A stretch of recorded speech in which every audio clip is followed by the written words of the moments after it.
अगला डिस्कशन है और ये सबसे ट्रिकी है, motion of charge in combined electric field and magnetic field.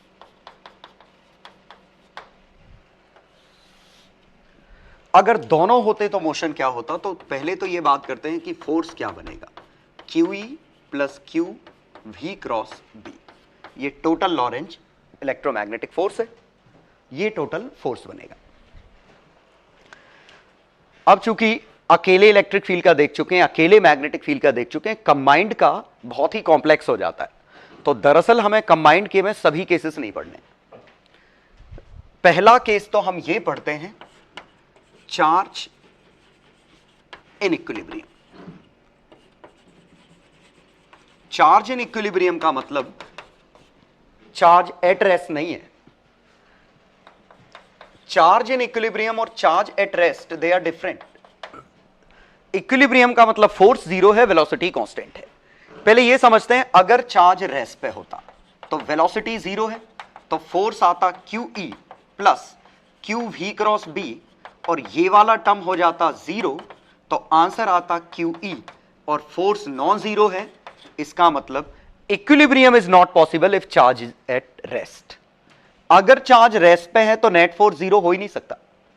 तो इक्विलिब्रियम का मतलब इस केस में पक्का चार्ज के पास मोशन होगी, क्योंकि अगर वेलोसिटी नहीं हुई तो अकेला इलेक्ट्रोस्टैटिक फोर्स आएगा, वो तो मूव करा देगा। Means it is impossible for a charge particle at rest to remain at rest in presence of electric and magnetic field both, क्योंकि इस असर को काट नहीं सकता, क्योंकि इसके पास फोर्स ही नहीं है। ठीक है, इसका मतलब अगर दोनों इफेक्ट कटे हैं तो गारंटीड वेलोसिटी होगी। और QE plus QV cross B, अगर ये चीज जीरो हो जाए, Q से Q कट गया, तो ऐसा कब हो सकता है, जब इलेक्ट्रिक फील्ड की value minus V cross B हो जाए और चार्ज कट गया। इसका मतलब अगर प्रोटॉन, ये कंडीशन आ गई तो हर चार्ज इक्विलिब्रियम में आएगा, चाहे वो प्रोटॉन हो, चाहे इलेक्ट्रॉन हो, चाहे कोई आए, बशर्ते ये कंडीशन ट्रू हो जाए। तो Q तो कट गया, तो प्लस माइनस से कोई लेना देना नहीं है।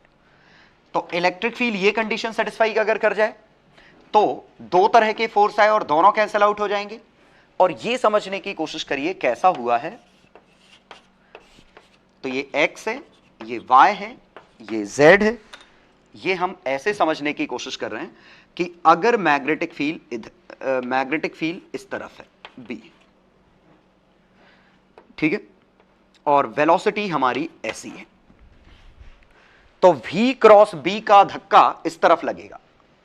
तो इलेक्ट्रिक फील्ड अगर इस तरफ हो जाए तो सोचिए, V क्रॉस B का धक्का इस तरफ लगेगा, QE उस तरफ लगेगा, और ये QE और QV क्रॉस B आपस में कट जाएंगे, नेट फोर्स जीरो हो जाएगा। मतलब पार्टिकल कांस्टेंट वेलोसिटी से स्ट्रेट लाइन में मूव करेगा। क्यों? क्योंकि यही घटना तो हर जगह घटेगी। तो अगर ये केस बन गया तो, हालांकि ये केस बनने के लिए बहुत कंडीशन चाहिए। E ये हो तो E का मॉड आएगा VB साइन थीटा, ये बनेगा। V का मॉड, B का मॉड और साइन थीटा क्या है? इन दो के बीच का एंगल। और इससे क्या समझ में आ रहा है कि electric field must be perpendicular to V, must be perpendicular to B। ये कंडीशन होल्ड करने के लिए पहला तो velocity not equal to zero तय है, electric field is perpendicular to V, electric field is perpendicular to B, magnetic field is perpendicular to V। Is it needed कि ये दो आपस में परपेंडिकुलर हो? इस एक्सप्रेशन से तो नहीं पता चल रहा है कि ये आपस में परपेंडिकुलर होना जरूरी है, क्योंकि इन दो का क्रॉस ये है, तो E इसके परपेंडिकुलर, E इसके परपेंडिकुलर। मतलब इनको कंबाइन कर सकते हैं। E is in plane perpendicular to VB, sorry, E is perpendicular to plane containing velocity and B। V और B का जो प्लेन है उसके परपेंडिकुलर है। V और B के बीच में आंसर कुछ और भी हो सकता है, और शायद ये बात आपको समझ में आ जाए कि देखिएगा, वेलोसिटी हमारी होती मान लो इस तरफ, मैग्नेटिक फील्ड होता इस तरफ। वेलोसिटी होती इस एक्स जेड प्लेन में, तो बी भी दोनों एक्स जेड प्लेन में, तो v क्रॉस b, तो क्यू v क्रॉस b कहां आता ऊपर,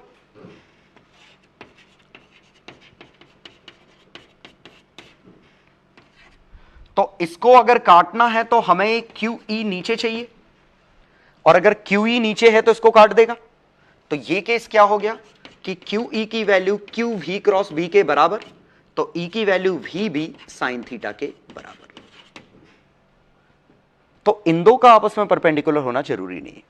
हाँ, इलेक्ट्रिक फील्ड पूरे इसके प्लेन के परपेंडिकुलर है, एक्चुअली इलेक्ट्रिक फील्ड माइनस के कैप में, इसके हिसाब से इलेक्ट्रिक फील्ड माइनस के कैप में। जनरली यही वाला केस पूछा जाता है मेनली कि इक्विलिब्रियम की कंडीशन कब बनेगी, कि किस तरह हम वेलोसिटी दें कि परपेंडिकुलर की इक्विलिब्रियम की कंडीशन बन जाएगी। तो आपको दोनों फोर्सेस देखने, एक क्यू ई एक क्यू वी क्रॉस बी, और दोनों आपस में कटने चाहिए। कटने की कंडीशन क्या है, ई इसके परपेंडिकुलर इसके परपेंडिकुलर, लेकिन ये अकेली कंडीशन नहीं है, ई का मॉड भी हमें वी बी साइन थीटा चाहिए, और प्लेन के परपेंडिकुलर भी कैसे, क्रॉस प्रोडक्ट से पता चलेगा। तो यहां v क्रॉस b ऊपर, क्यू ई नीचे, ये आपस में कट गए, पार्टिकल इक्विलिब्रियम में आ गया, मतलब स्ट्रेट लाइन में मूव कर रहा होगा कांस्टेंट वेलोसिटी के साथ। ये सबसे ज्यादा पूछे जाने वाला केस है। तो पहले एक दो क्वेश्चन इसी के कर लेते हैं, फिर हम बाकी केसेस पे आएंगे। चलो एग्जांपल देखें।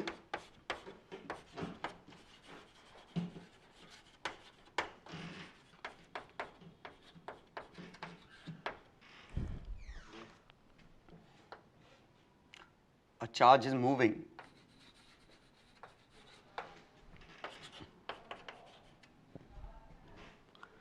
along north 37 degree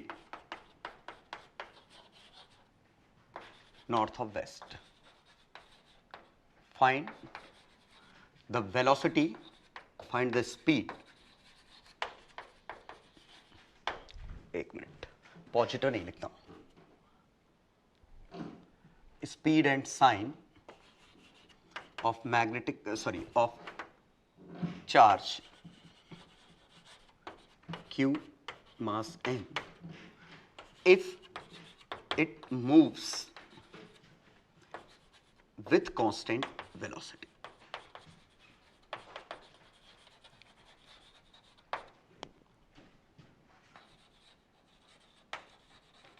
Assuming gravity downward constant, magnetic field B along of earth horizontal and constant.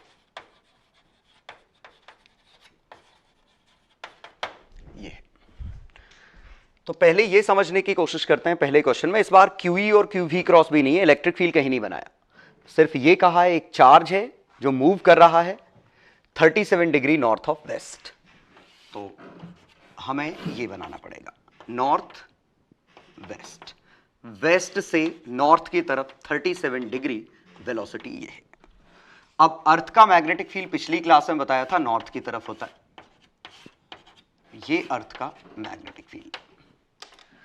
तो पक्का इस पे एक फोर्स आया होगा, एक्चुअली दो फोर्स आएंगे, एक v क्रॉस b वाले का, एक mg वाला, क्योंकि क्वेश्चन में ग्रेविटी डाउनवर्ड है।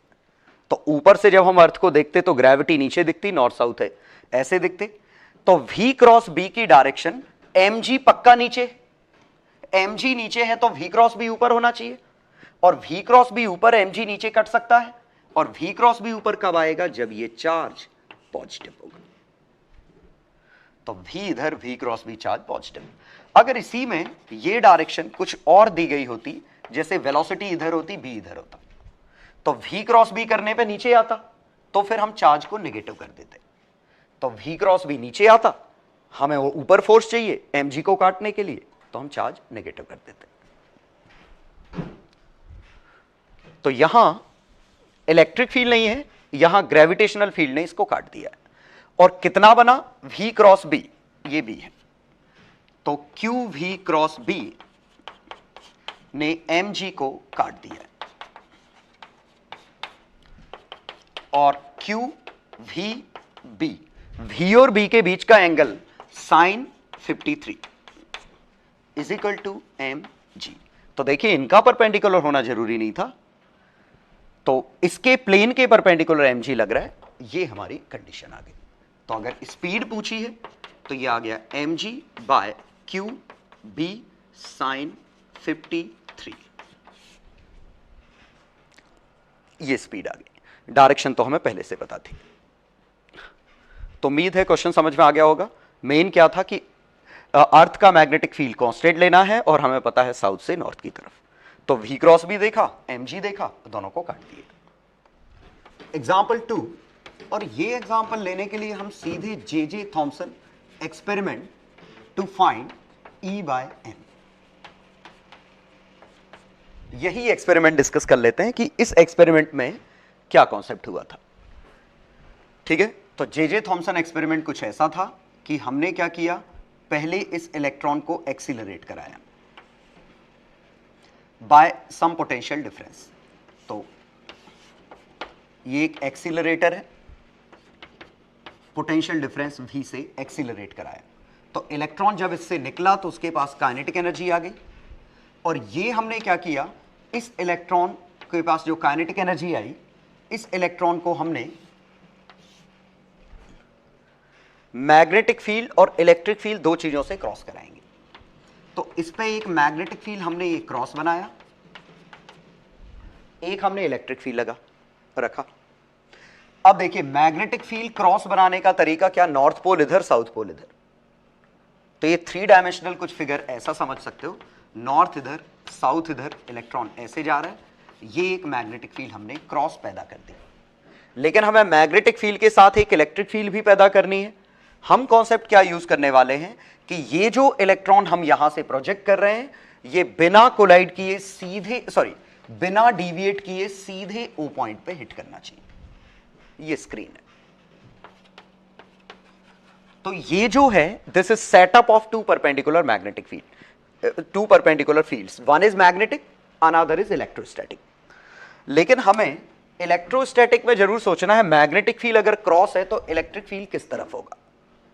तो इसकी वेलोसिटी ये है, मैग्नेटिक फील्ड क्रॉस है, तो v क्रॉस b, ऊपर धक्का लगता, लेकिन इलेक्ट्रॉन है तो नीचे आएगा। v क्रॉस b ऊपर, इलेक्ट्रॉन है नीचे, तो हमें QE ऊपर चाहिए, और QE ऊपर तब आएगा जब इलेक्ट्रिक फील्ड नीचे होगा। जरा सोचो अच्छे से, ये एक नेगेटिव चार्ज है, नेगेटिव चार्ज की वेलोसिटी इधर, मैग्नेटिक फील्ड अंदर, v क्रॉस b ऊपर, लेकिन QV क्रॉस b नीचे आएगा क्योंकि Q नेगेटिव है। तो हमें QE ऊपर चाहिए। अब फोर्स ऊपर चाहिए तो इलेक्ट्रिक फील्ड नीचे चाहिए, तब जाके फोर्स ऊपर आएगा। और जरा पॉजिटिव चार्ज अगर होता तो इसकी वेलोसिटी होती इस तरफ। अब जरा देखें, तो इस पे QV क्रॉस b ऊपर आता, तो इस पे QE नीचे चाहिए होता, तो इलेक्ट्रिक फील्ड इसके केस में भी नीचे ही आता। तो ये पॉजिटिव नहीं, नेगेटिव भी इक्विलिब्रियम में आएगा। और सही बात है, क्यों, अगर इक्विलिब्रियम में है तो ये कटना चाहिए, क्यों तो वैसे ही कैंसिल आउट हो गया। तो प्लस माइनस पे डिपेंड करना भी नहीं चाहिए था direction of electric field. Electric field नीचे चाहिए तो हम क्या करें, इसको पॉजिटिव दे दें, इसको नेगेटिव, तो एक कैपेसिटर बन जाएगा और एक इलेक्ट्रिक फील्ड डाउनवर्ड पैदा हो जाएगी। तो इलेक्ट्रिक फील्ड भी है, मैग्नेटिक फील्ड भी है। चार्ज को हम accelerated bye potential difference v not. ये इलेक्ट्रिक फील्ड आपको पता है, मैग्नेटिक फील्ड आपको गिवन है, ये E और B ये आपने खुद ने सेट कर रखे हैं, तो वैल्यूज पता है। v नॉट की वैल्यू भी पता है, हमें चार्ज E और m नहीं पता। तो हमने इस तरह एडजस्ट किया कि ये कट जाए और सब परपेंडिकुलर है। तो QE और QV क्रॉस B आपस में कट गए, Q तो कैंसल आउट हो गया, तो E की वैल्यू VB sin 90, क्योंकि वेलोसिटी मैग्नेटिक फील्ड 90 डिग्री पे। तो ये आया VB, तो V की वैल्यू आई E बाय B। लेकिन V की वैल्यू हम यहां से भी निकाल सकते थे, half mv² is equal to EV, electron. तो यहां से v की वैल्यू कितनी आई, half m e by B का whole square equal to E V. तो e बाय m की value half E square B square voltage.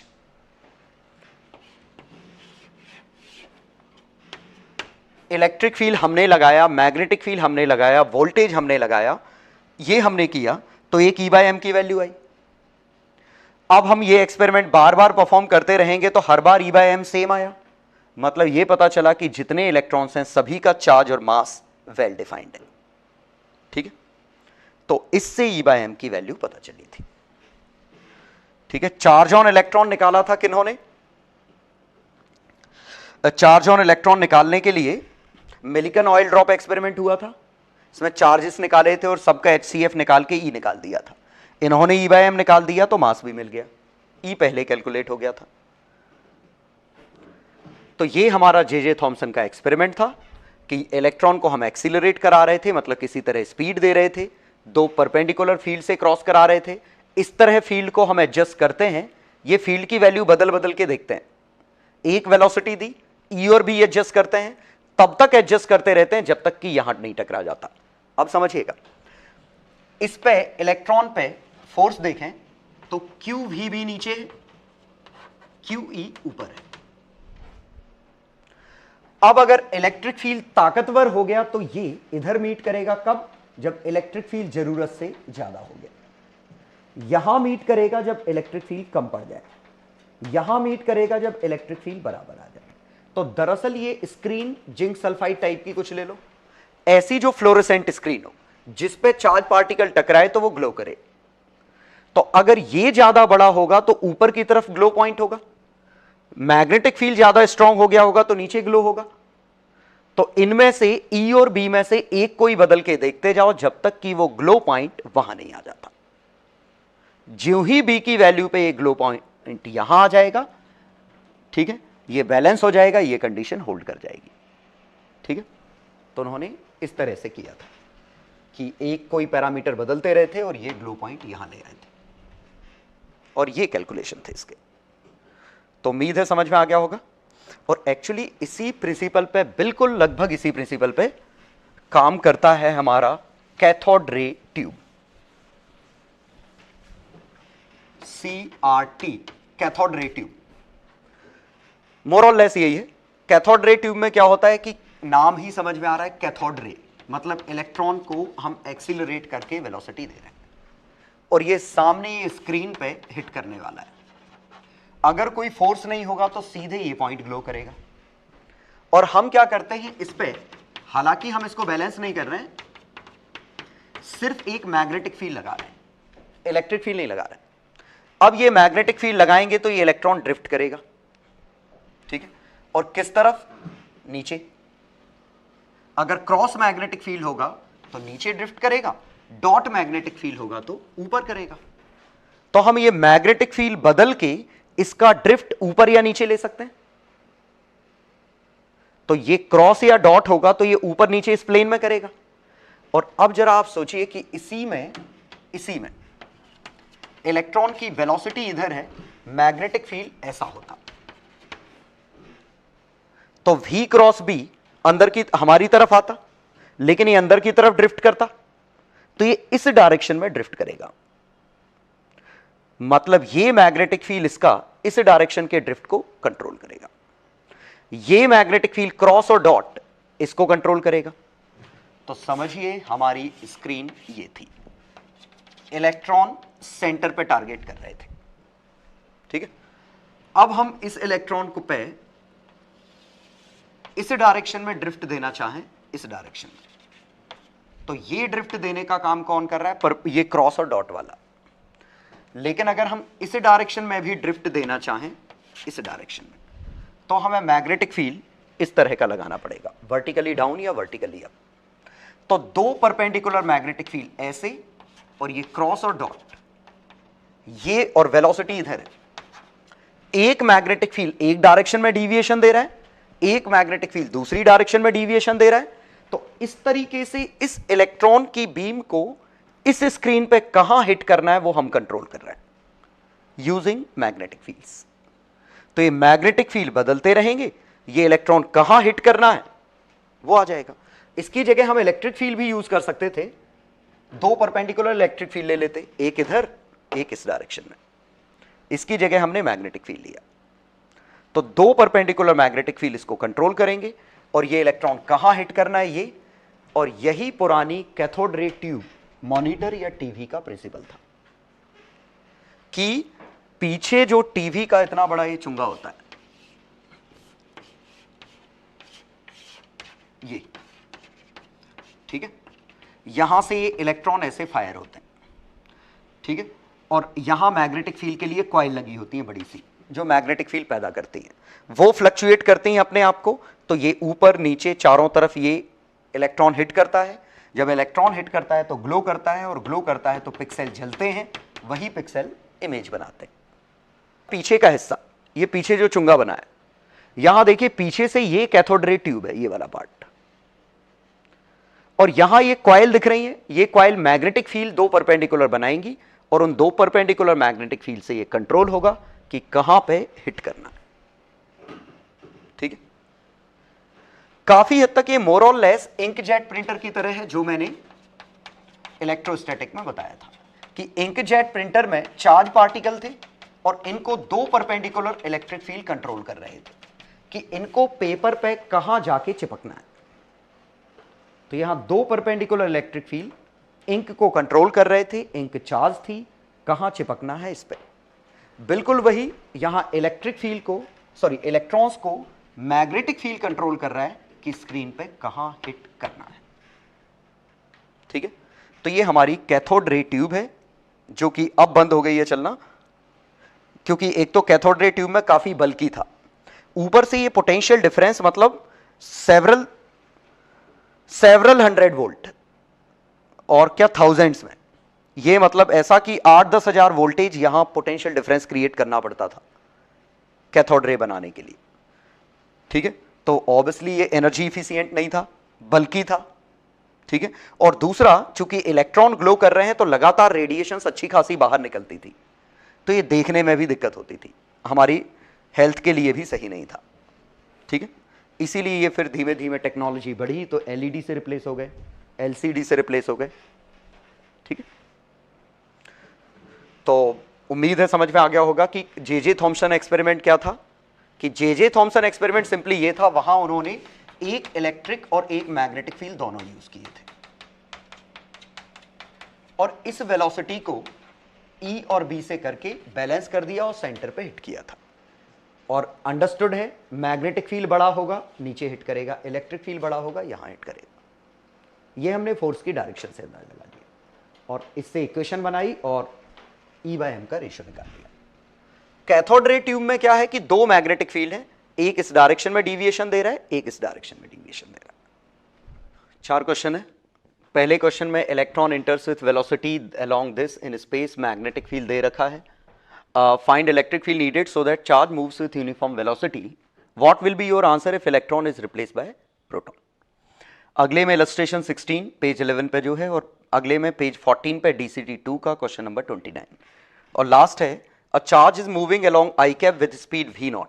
Electric field दे रखा है, चार्ज की वेलोसिटी v दे रखी है, पॉजिटिव चार्ज मान लो, चार्ज q मास m, ठीक है।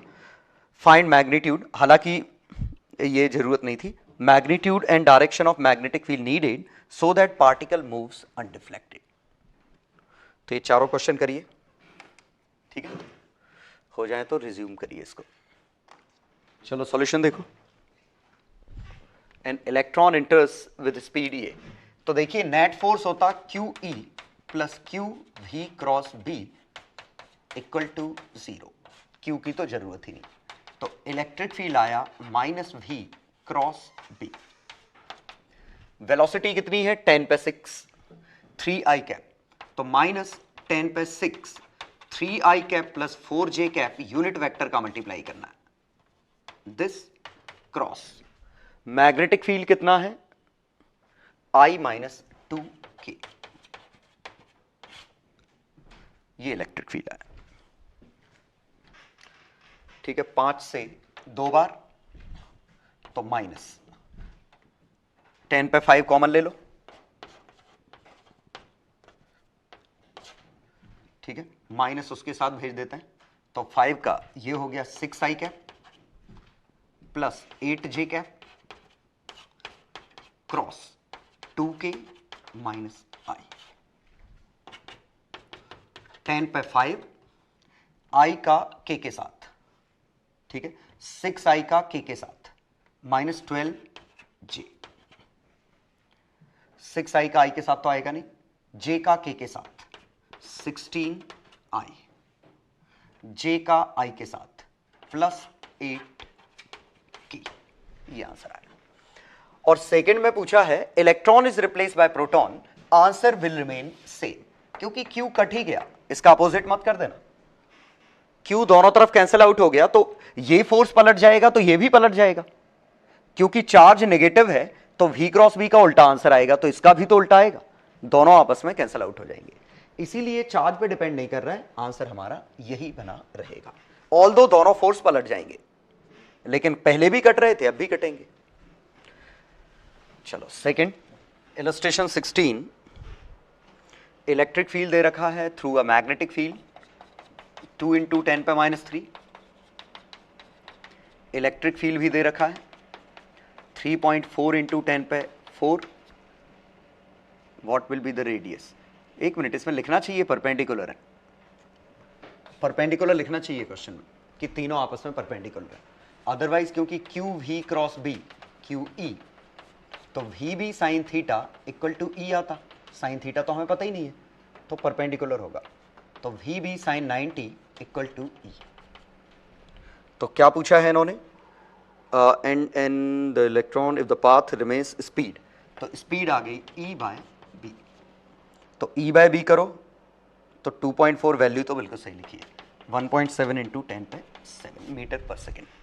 सेकेंड में पूछा है अगर इलेक्ट्रिक फील्ड हम हटा दें, तो ऑब्वियसली इलेक्ट्रिक फील्ड हटा देते तो ये पहले अनडिफ्लेक्टेड जा रहा था, अब ये सर्कल में घूमना चालू कर देगा और रेडियस आएगी M V by B Q.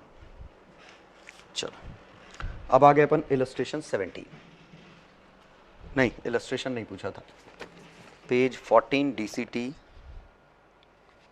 2 मिल गया। Question number 29, a proton gets undeflected in a crossed, अब देखिए लैंग्वेज जो है in crossed electric field and magnetic field, इसका मतलब दे आर परपेंडिकुलर, वैसे ब्रैकेट में लिख रखा है, तो वेलोसिटी ये है, magnetic field electric field cross होंगे, ये कुछ ऐसे, तो देखें पॉजिटिव चार्ज ये है, तो क्यू वी बी ऊपर क्यू ई नीचे आपस में कट गए। Velocity is perpendicular to both the field लिखा है, तीनों आपस में परपेंडिकुलर हैं। सर्कल की रेडियस ये है when electric field switched off, तो यहां से E बाय बी इसका रेशियो है 2 इंटू 10 पे 5, और दूसरा M V by B Q, ये रेडियस दी है 4 सेंटीमीटर, ठीक है। इलेक्ट्रॉन प्रोटॉन है तो m पता है, q पता है, ठीक है, और स्पीड हमें ये पिछली पता है, स्पीड पता है, तो इस एक्सप्रेशन से मैग्नेटिक फील्ड निकल आया, इसमें छाप दो इलेक्ट्रिक फील्ड निकल आया। लास्ट क्वेश्चन,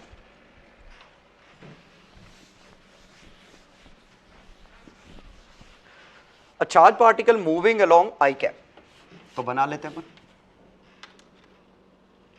चार्ज पार्टिकल की मोशन आई कैप में है, इन स्पेस इलेक्ट्रिक फील्ड हमारा ऊपर है, तो इस चार्ज पार्टिकल पे QE ऊपर लगना था और इक्विलिब्रियम में रखना है, तो QV क्रॉस B नीचे चाहिए, और नीचे चाहिए तो मैग्नेटिक फील्ड अगर मैं इधर ले लूं तो देखें V क्रॉस B नीचे आएगा, तो V B साइन 90 E के बराबर, ये Q तो कट ही गया, तो मैग्नेटिक फील्ड आया E by B, E by V, और डायरेक्शन क्या आई मैग्नेटिक फील्ड की, आई जे के, तो इससे मैग्नेटिक फील्ड आया E बाय V के कैप। लेकिन एक छोटी सी दिक्कत है, हमने ये मैग्नेटिक फील्ड परपेंडिकुलर ही क्यों माना? ये मैग्नेटिक फील्ड तो परपेंडिकुलर होना कतई जरूरी नहीं है। ये मैग्नेटिक फील्ड अगर किसी और एंगल पे होता तो भी आंसर आ जाता। सोचिए, इसकी वेलोसिटी इधर है, मैग्नेटिक फील्ड इसी प्लेन में मैं थीटा पे लिखूं, इलेक्ट्रिक फील्ड ऊपर है तो QE फोर्स आया ऊपर, V क्रॉस B की डायरेक्शन नीचे आई। अब भी तो कट सकते हैं क्योंकि ये आता QVB साइन थीटा। इमेजिन करो, ये वेलोसिटी हमारी XZ magnetic field XZ plane में होता तो भी V क्रॉस B नीचे आता, QE ऊपर आता, चीजें कट जाती। तो VB sine 90 sine theta is equal to QE is equal to E। तो मैग्नेटिक फील्ड की value E by V sine theta आती, और थीटा हमारा 0 से 180 के बीच में कुछ भी हो सकता था। तो ये थीटा के अकॉर्डिंग B की वैल्यू और डायरेक्शन फिक्स हुई। हाँ, अगर पूछा होता मिनिमम मैग्नीट्यूड कितना आता तो कंफर्म साइन थीटा ये मैक्सिमम लेते और ये मैक्सिमम आता 90 डिग्री, मतलब 1 आता, तब जाके E बाय B आता। तो इस क्वेश्चन का आंसर नहीं निकल पाएगा क्योंकि कई आंसर आएंगे, थीटा पे डिपेंड करेगा। मिनिमम मैग्नीट्यूड अगर लैंग्वेज लिख दी तो फिर मिनिमम मैग्नीट्यूड कब आएगा? जब साइन थीटा हमारा 1 होगा, तब आंसर E बाय B निकलेगा। ठीक है, तो अच्छा क्वेश्चन था। चलो लास्ट डिस्कशन में अब इलेक्ट्रिक फील्ड और मैग्नेटिक फील्ड दोनों है, मतलब electric field and magnetic field both exist and charge is not in equilibrium. तो चार्ज इक्विलिब्रियम में हो भी सकता था, नहीं भी हो सकता था। इक्विलिब्रियम का केस कब है? जब QE और QV कट जाएं, और अगर नहीं कटे तो वो चार्ज इक्विलिब्रियम में नहीं होगा, तो मोशन काफी गंदी होगी। तो काफी गंदी के लिए पहला समझ लेते हैं, जब वेलोसिटी 0 होती। अब जरा समझिए, और मैं बहुत ही आसान केस ले रहा हूं, मैग्नेटिक फील्ड क्रॉस है और इलेक्ट्रिक फील्ड ऊपर है। अब का ले रहा हूं, और चार्ज मैंने रेस्ट से छोड़ा, तो बात ये उठी, क्या ये रेस्ट पे बना रह सकता है? Answer is no. क्यों? क्योंकि रेस्ट पे बना रहने के लिए फोर्स 0 होना चाहिए। मैग्नेटिक फोर्स 0 है, इलेक्ट्रिक फोर्स थोड़ी ना 0 है। इसका मतलब इलेक्ट्रिक फील्ड इसको धक्का देगा। अब अगर इलेक्ट्रिक फील्ड इसको धक्का देगा तो इसके पास वेलोसिटी आना चालू होगी, लेकिन जो ही इसके पास वेलोसिटी आएगी, मैग्नेटिक फील्ड अचानक चिल्लाने लगेगा कि वेलोसिटी आई, घूम जाओ। कैसे घुमाएगा? इधर। क्लियर? तो ये वेलोसिटी मुड़ेगी और इलेक्ट्रिक फील्ड इसकी स्पीड और बढ़ाएगा, ये और मोड़ेगा, तो ये स्पीड बढ़ाते रहेगा, ये मोड़ते रहेगा। तो दरअसल इसके केस में ट्रेजेक्ट्री, हालांकि ये ट्रेजेक्ट्री हमें स्टडी नहीं करनी है, हमारे सिलेबस में नहीं है, लेकिन बहुत इंटरेस्टिंग ट्रेजेक्ट्री बनती है। वेलोसिटी 0 है तो इलेक्ट्रिक फील्ड हमारा ऊपर है, तो ये ऐसे जाएगा लेकिन मुड़ता रहेगा, और मुड़ते मुड़ते एक केस ऐसा बनेगा जब ये यहां पहुंचा होगा। यहां वेलोसिटी 0, यहां वेलोसिटी कुछ आ गई मैक्सिमम। मैक्सिमम अभी समझ में आ जाएगा क्यों कह रहा हूं। अब ये वेलोसिटी अगर इधर हुई तो अब भी फोर्स, मैग्नेटिक फोर्स अंदर है, वो अब भी इसको घुमा रहा है, तो मैग्नेटिक फोर्स लगातार इसको घुमा रहा है, तो नीचे आएगा। और समझिए मैक्सिमम क्यों है? क्योंकि यहां पे इलेक्ट्रिक फील्ड का वर्क डन सबसे ज्यादा है। इवन मैं किसी भी पॉइंट पे स्पीड की बात करूं तो जैसे ये लेंथ अगर y होती तो मैं ये लिख सकता हूं QE into y is equal to half mv²। सोचो, -0, work done by electric field ही चेंज इन काइनेटिक एनर्जी है, तो स्पीड सिर्फ y का फंक्शन है, क्योंकि मैग्नेटिक फील्ड तो स्पीड दे नहीं सकता, तो जो स्पीड आई इलेक्ट्रिक फील्ड ने दी, तो स्पीड हम लिख सकते हैं कितनी आई? 2QE upon my under root. और y मैक्सिमम कहीं ना कहीं होगा, ये y मैक्स है, स्पीड मैक्स है, लेकिन स्पीड मैक्सिमम है तो सेंट्रीपिटल भी मैक्सिमम है, क्योंकि फोर्स जो सेंट्रीपिटल लग रहा है वो भी तो स्पीड पे डिपेंड करेगा, तो ये इसको घुमाता ही रहेगा, और ये घुमाता रहेगा तो ये इसके बाद नीचे आएगा, और ज्यों ही वापस इसी लाइन पे आएगा, इमेजिन करिए स्पीड इसकी 0 हो जाएगी, और ज्यों ही ये इस लाइन पे आएगा इसकी स्पीड 0 हो जाएगी, मतलब वापस से हम उसी स्थिति में आ गए जिससे शुरुआत की थी, 0 वेलोसिटी से चालू किए, वापस से 0 वेलोसिटी पे आ गए, और फिर इस पे तो ये मोशन लगातार इस तरीके से ऐसे ऐसे ऐसे होती रहेगी। दिस इज साइक्लॉइड, इसे साइक्लॉइड कहते हैं। अपने सिलेबस में नहीं है कि ये मेथड ये कैसे हो रहा है, बस हाँ ये चीज जरूर है समझना कि जो भी वर्क डन है वो इलेक्ट्रिक फील्ड की वजह से, तो work done by electric field ही चेंज इन काइनेटिक एनर्जी है, मैग्नेटिक फील्ड कोई वर्क नहीं करेगा। इसीलिए जब y मैक्सिमम था इसकी स्पीड मैक्सिमम थी, लेकिन ये अब भी मुड़ रहा है उसी तरफ तो स्पीड गिरने लगेगी, और गिरते गिरते गिरते जब वेलोसिटी 0 होगी मैग्नेटिक फील्ड काम करना बंद कर देगा, काम करना मतलब अफेक्ट डालना, तो फिर से 0 वेलोसिटी से शुरुआत की तो फिर से वही केस आ गया, फिर इलेक्ट्रिक फील्ड स्पीड देगा, मैक्सिमम आएगी, ये कुछ ऐसा बनेगा। ठीक है, हाँ इत्तेफाक से ये साइक्लॉइड है और इसका टाइम पीरियड अभी भी 2πm/bq है। कैसे क्यों हम ये बात नहीं कर रहे हैं। टाइम पीरियड आप ऐसे सोच सकते हैं, टाइम पीरियड स्पीड पे डिपेंड नहीं करता, स्पीड थ्रू आउट बदल रही है तो भी टाइम पीरियड यही आएगा जब ये अपने आप को रिपीट कर लेगा। ठीक है, तो अंडरस्टूड है सिमेट्री, t/2 यहां, t/2 यहां, t/2 t/2, तो टाइम पीरियड t में यहां पहुंच जाएगा। तो पहला केस जब वेलोसिटी 0 थी तो ये कुछ ऐसा साइक्लॉइड बनेगा, दो क्रॉस्ड फील्ड में रखा है। ठीक है, वंस अगेन साइक्लॉइड कैसे आया ये सिलेबस में नहीं है, बस आप इसको फील कर लो कि मोशन ऐसी होगी। ठीक है, बस एक रफ स्केच आएगा अगर एग्जांपल में आएगा तो, मतलब क्वेश्चन में, कि वो स्केच कैसा बनेगा कि किस तरह की मोशन होगी। ठीक है, इसी में अगर मैं चार्ज पार्टिकल नेगेटिव ले लेता, नेगेटिव होता, इलेक्ट्रिक फील्ड ऊपर होता, तो भी हम कह सकते हैं स्पीड इसके पास फोर्स कहां आएगा, नीचे QE, तो वेलोसिटी आएगी इधर, लेकिन V क्रॉस भी इधर, तो धक्का लगेगा इस तरफ, तो ये ऐसे, इसका साइक्लॉइड ऐसे बनेगा। ठीक है, और हां साइक्लॉइड वही है जो स्फीयर के इस पॉइंट को की ट्रेजेक्टरी होती है जो आपने रोटेशन में पढ़ रखा है। चलो पहला केस तो ये था, तो चार्ज पार्टिकल अगर रेस्ट पे है तो रेस्ट पे रह नहीं सकता, ये साइक्लॉइड वाली मोशन करेगा। ठीक है, दूसरा case, electric field is parallel to magnetic field. तो पहला केस हमने देखा जब इलेक्ट्रिक फील्ड और मैग्नेटिक फील्ड परपेंडिकुलर थे। ठीक है, तो पहला केस ये समझ लो, electric field is perpendicular to magnetic field. इसके दो केस देखे, जब वेलोसिटी 0 थी और जब वेलोसिटी इक्विलिब्रियम वाला केस था।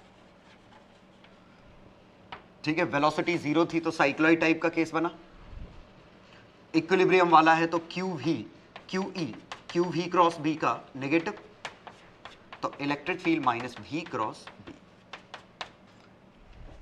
तो ये इक्विलिब्रियम भी पॉसिबल है, और अगर इक्विलिब्रियम नहीं है तो साइक्लॉइड होता है। दरअसल एक और केस बनेगा, या तो इक्विलिब्रियम होगा या वेलोसिटी 0 या अदरवाइज में ये साइक्लॉइड का ही केस बनता है, लेकिन वो तो बिल्कुल ही सिलेबस में नहीं है, बहुत ही गंदा बनेगा। तो दो ही चीजें हम इसमें समझें। दूसरा केस बस देखना है, इलेक्ट्रिक फील्ड और मैग्नेटिक फील्ड आपस में पैरेलल है, ये वाला केस।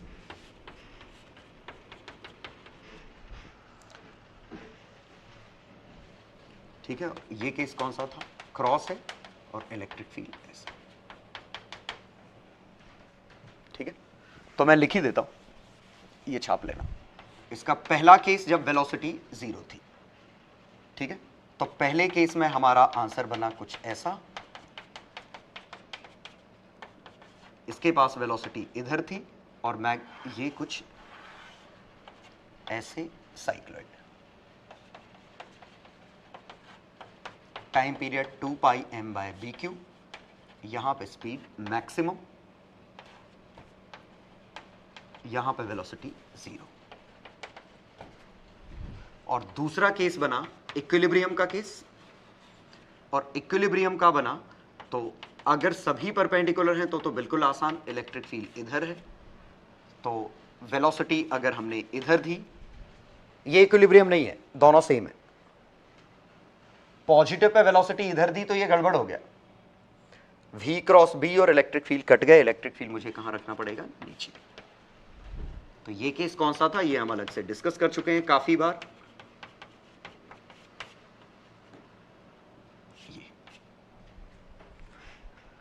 इसमें भी दो केस हैं। पहला, अगर velocity parallel to electric field, parallel to magnetic field, सभी आपस में पैरेलल हो जाए तो क्या होगा। तो वेलोसिटी अगर इलेक्ट्रिक फील्ड और मैग्नेटिक फील्ड दोनों के पैरेलल हो जाए तो जरा समझिएगा, मैग्नेटिक फील्ड तो कुछ असर डालेगा नहीं क्योंकि ये पैरेलल है, लेकिन इलेक्ट्रिक फील्ड तो असर डालेगा। लेकिन बड़ी अच्छी बात है, इलेक्ट्रिक फील्ड क्या कह रहा है, स्ट्रेट लाइन में जाओ, मैग्नेटिक फील्ड भी यही कह रहा है कि स्ट्रेट लाइन में। तो समझिए, since velocity is parallel to magnetic field doesn't play any role. Since it is also parallel to electric field keeps velocity parallel और anti parallel, whatever it is. In both cases the velocity remains parallel और anti parallel to magnetic field. Means अगर ये condition बन गई तो motion straight line, और reality ये है कि B can be assumed absent. आप सोच सकते हैं कि B है ही नहीं, क्यों? क्योंकि वेलोसिटी हमेशा B के पैरेलल है, ठीक है। तो वेलोसिटी हमेशा B के पैरेलल है, इसीलिए कोई फर्क नहीं पड़ेगा। चूंकि इलेक्ट्रिक फील्ड भी पैरेलल है तो ये यूनिफॉर्मली एक्सीलरेटेड मोशन का केस है, मोशन इन स्ट्रेट लाइन।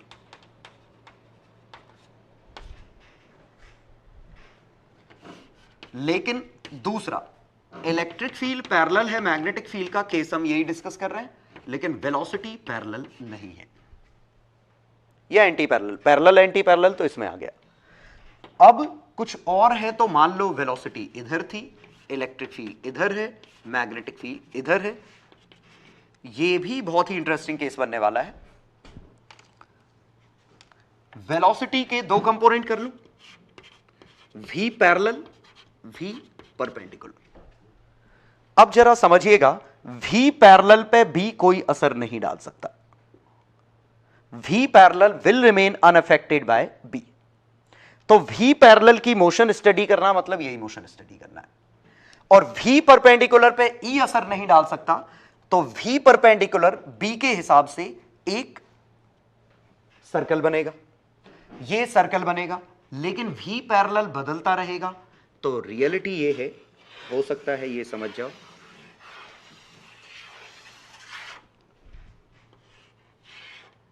ये कुछ ऐसा बनेगा।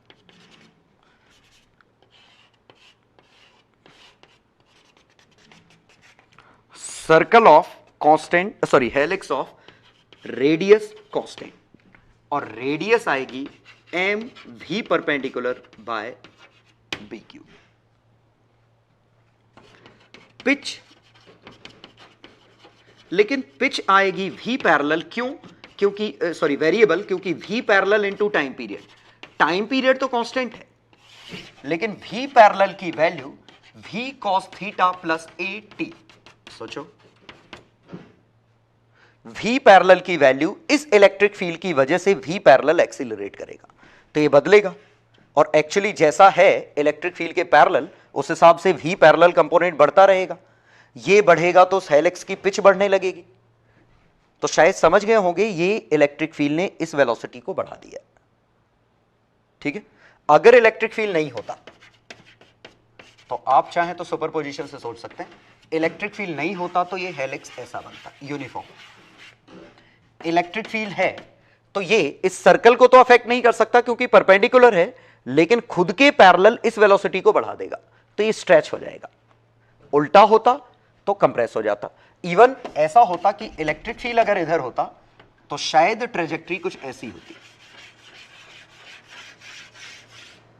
कि आगे जाता, पास आता जाता और फिर वापस लौट जाता। तो बिल्कुल आसान कि अगर इलेक्ट्रिक फील्ड और मैग्नेटिक फील्ड पैरेलल हैं तो दो केस बने, या तो वेलोसिटी पैरेलल होगी या नहीं होगी। पैरेलल है तो straight line with uniform acceleration, B का रोल खत्म हो गया। किसी और एंगल पे है तो सुपरपोजिशन लगाया, इस डायरेक्शन में बी का रोल नहीं है, इस डायरेक्शन में ई का रोल नहीं है, तो सिंपली डिवाइड एंड रूल। इस डायरेक्शन में डिवाइड करो, इसमें इसका रोल आएगा, इसमें इसका रोल आएगा। और इसने कहा यूनिफॉर्म एक्सीलरेटेड मोशन, इसने कहा यूनिफॉर्म सर्कुलर मोशन, तो सर्कुलर और यूनिफॉर्म एक्सीलरेटेड मर्ज कर दी, ये बन गया। ठीक है, एग्जाम्पल देखिए, अ charge particle moves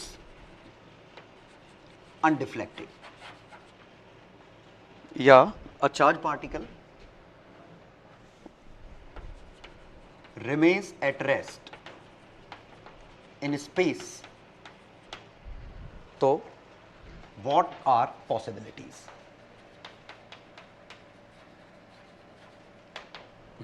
gravity free space है, जी हमेशा जीरो है, तो पॉसिबिलिटीज की मैं बात कर रहा हूं, E not equal to zero, B not equal to zero, E not equal to zero, B equal to zero, E equal to zero, B not equal to zero, E equal to zero, B equal to zero. एक charge particle जो rest पे था हमेशा ही rest पे है, तो इनमें से कौन कौन से केस पॉसिबल है? तो बड़ा ही आसान सा है, हम इसको कैसे सोच रहे हैं, एफ नेट हमारा Q E Q V cross B, velocity question में जीरो है, एफ नेट भी जीरो है, तो एक ही पॉसिबिलिटी है कि इलेक्ट्रिक फील्ड जीरो हो। और मैग्नेटिक फील्ड का तो रोल ही नहीं आया, तो मैग्नेटिक फील्ड जीरो हो भी सकता है, नहीं भी हो सकता है, लेकिन इलेक्ट्रिक फील्ड को जीरो होना पड़ेगा, अदरवाइज मोशन हो जाएगी। तो बिल्कुल आसान सा, a charge particle moves with uniform velocity. Second question, अब क्वेश्चन है कि यूनिफॉर्म वेलोसिटी से मूव कर रहा है। अब यूनिफॉर्म वेलोसिटी मतलब क्या है कि एफ नेट हमारा जीरो है, तो Q E plus Q V cross B का रिजल्टेंट हमारा जीरो है, और वेलोसिटी इस बार नॉन जीरो है, तो क्यू तो कट गया। अब ये कटना चाहिए, तो इलेक्ट्रिक फील्ड की वैल्यू अगर ऐसे हो जाए तो काम बन जाएगा, तो पॉसिबिलिटी ये है, ये तो पॉसिबिलिटी बिल्कुल है। दोनों जीरो हुए, ये हमेशा पॉसिबिलिटी है, दोनों ही जीरो हुई तो भी कंडीशन सेटिस्फाई हो रही। अब ई जीरो और B non zero, electric field zero हो जाए, बी नॉन जीरो हो, फिर भी काम बन सकता है अगर ये दोनों पैरेलल या एंटी पैरेलल हो गए। लॉजिकली सोचिए, इलेक्ट्रिक फील्ड नहीं है, वेलोसिटी ये थी, अगर मैग्नेटिक फील्ड इसी डायरेक्शन में आ जाए तब तो यूनिफॉर्म मोशन होगी। पॉसिबिलिटी पूछिए बस। अब इलेक्ट्रिक फील्ड नॉन जीरो और मैग्नेटिक फील्ड जीरो, अगर मैग्नेटिक फील्ड जीरो हो गया तो right hand side confirm zero है, और ये क्वेश्चन में नॉन जीरो लिखा है, पक्का कंट्राडिक्शन है, और बात सही भी है। अगर मैग्नेटिक फील्ड जीरो है तो अगर आप पैरेलल भी रखोगे तो भी स्पीड का मैग्नीट्यूड बदलता रहेगा, और किसी तिरछा रखोगे तो पैराबोलिक मोशन होगी, सीधा रखोगे तो डायरेक्शन भले कांस्टेंट हो, मैग्नीट्यूड तो बदलेगा, तो ये नहीं हो सकता। ठीक है, और लास्ट डिस्कशन इसी में, विथ मूव्स अनडिफ्लेक्टेड।